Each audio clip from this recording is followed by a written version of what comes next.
All right. If your warranty is for more than 1 year, then you create reserve contra account of liability so that your next year is not going to be disturbed. So we are not going to share, this is basically a more advanced side. So we are not going to share more in detail knowledge on this reserve making. So just understand that it is on estimated amount because we don't know how much warranties are going to be claimed by the customers and how many products is going to be defective. All right. Now contingent liabilities, which is potential liability that depends on future outcomes of past events. So these has some types. Number one, accrue, disclose, neither. All right. So let's just explain this. Do we have explanation here? Oh yeah, we do have. Okay. So we'll discuss this later. First, just talk about the estimated warranty payable. So Black & Decker, which manufacture power tools, made sales of 100,000 subject to product warranties. Assume that in the past 2% and 4% of product proved defective. So they estimated that 3% of the sales require repair or replacement. So what is the warranty expense? So in advance, they are charging 3% of sales. So on the top of 100,000 sales, 3% is warranty expenses. So what is the entry? Expense increase, warranty expense. Did you pay the warranty? No. So you create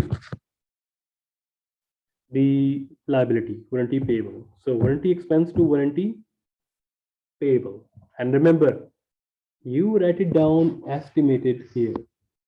So that's not necessary because the nature is already itself explanatory that warranty payable is going to be when it happened, you charge it. Simple. All right. Even if you don't write the estimated here, so now you know the concept of estimated and known amount. Okay. So that's why you can just eliminate this estimated as well. So the nature of warranty payable is estimated. Assume that the defects add up to 2,800. So they have charged 3,000, right? So what would be the entry? Entry is going to be warranty payable. They didn't increase the expense. Expense already increased here. Expense already increased. This is already gone to income statement, and this is on balance sheet. So anything happen will charge to liability. So liability decreases by 2,800. All right. And so defects add up to 2,800 and the Black & Decker replaces the product. So when they replace the product, which account is going to be decreased? Inventory. So inventory decrease. All right. So in that case, your expense recognition principle is not disturbed. So if you see here, so on, again, no dates are here. For example, this is for 30th September. So on 30th September to this year, maybe they have 1 year or 2 year warranty. Anything can happen will only affect the balance sheet because balance sheet will move forward and income statement must be closed. All right. So that's why our expense recognition principle is not disturbed here. So we charge our estimated liability to inventory here. Guys, you understand? Tara, Meena, Havarun, Venetia, Ten, Mirko, Subhan, Yes. Joao Paulo, Momo. Yes, sir. Yes. Good. Well done. Yes. Now we talked about the contingent liability. So remember, in contingent liability, you assign the probabilities. If the probabilities are close to certain, we call it probable. If 50-50, or you can say that 60-40, then you call this reasonable. It will occur reasonable. And if the chances are that this liability will not occur is 1%, 2%, 10%, then even you don't need to write it on the balance sheet. So if it's probable, if chances are that you will lose the lawsuit, then you will disclose it in the accounts payable in liability side.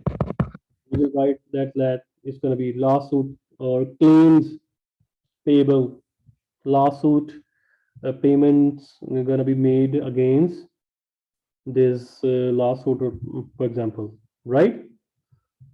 If it's 60-40, you disclose it, you will not write it on the balance sheet, but you will disclose it under notes to the balance sheet that if this happened. For example, if there is a lawsuit against the property here, a company purchased the property. So if this lawsuit is, right now we are winning, but if something happen and then we lose, we will pay 200,000. But this 200,000 you will not write in your balance sheet. Why? Because there is always a motive. There is a motive. This is asset side, liability plus honor equity. So total, the more the total side is, the more is the worth of the business. So law state that if you increase the liability here, so of course liability is going to be added. So total is going to be increased. If you write down, okay, there is a chances that there's going to be, if lawsuit against happen, then we might pay liability 2 million. Then you write it down 2 million here, and your assets and liabilities and honors equities, both sides have increased by 2 million. So out of nothing, based on just probability, your business value increased by 2 million. So last state that judgment involved. When judgment involved, chances of fraud increases. So last state that if there is, you can say that reasonable chance, even then you don't write up on your balance sheet. Just write down on a note on the balance sheet so that your balance sheet is not disturbed. But if the chances are really high, you have a crucial witness or something and chances are 90%, so it's probably that it will be occurred and you have to pay back. All right, then in this case you write on your balance sheet. All right, otherwise you don't write it. So even then you write it on the balance sheet, you also disclose it as well, that there is a 90% chance that Apple claim on Samsung is going to be, win situation for Apple. So Samsung had to pay $2 million or $2 billion. So chances are that we will pay it. So that will you record it. But if chances are, far away, and for example 60-40 reasonable chances, then you if don't record it, you just disclose it. If chances are remote, you do nothing. For example, chances are that the area is hit by storm or earthquake is just 1%, and company need to pay the mortality or death claims and pension claim and retire claim and all the stuff, $2 billion.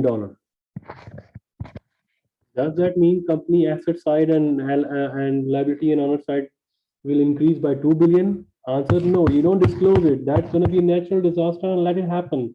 When it happens, then you record it. All right. So what is the answer of this concept chapter? Which of the following is not true about contingent liability? Not true. It means many of them are true. One is not true.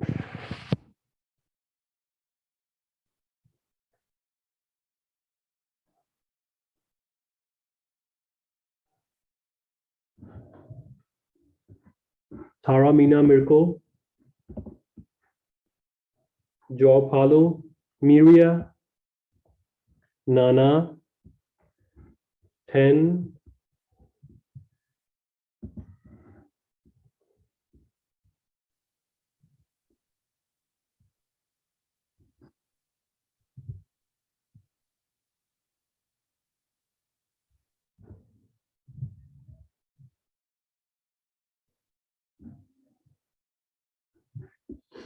what is the correct option? Pavarun,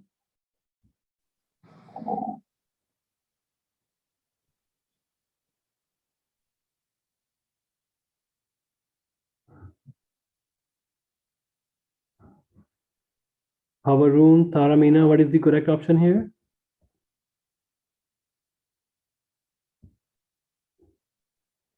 Subhan, I think A, but I'm not sure.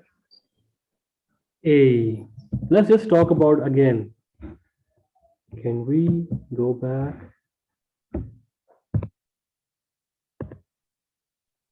See, remote, no disclose. Now, what is the answer here?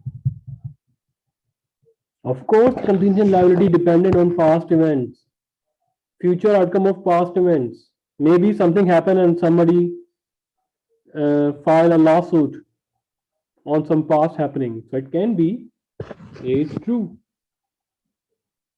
Must be disclosed if it is reasonably possible. Yes, we just talk about that. But must be recorded if it's remote. Like I told you, if there is 1% chance for earthquake, does that mean you increases your liabilities for employee payment and all the stuff? No, because chances of earthquake is 1% and 99% is that there is no earthquake. When chances are remote, then you don't record it and you even don't disclose it here. You see that? When chances are remote, you even don't record it and don't even disclose it. Okay, that's all for our current liabilities. So there is no assignment for our next class. And we will be talking about long-term liability, in which we talk about the people in our next lecture. All right. So any question regarding our current liabilities? Nope. Okay. See you next week. Until then, take care. Stay safe. Thank you. Bye-bye. Thank you. Thank you, Bye. sir. See Have you a next great week. day. Bye Thank you, bye. sir. See you. Thank you, sir. Bye.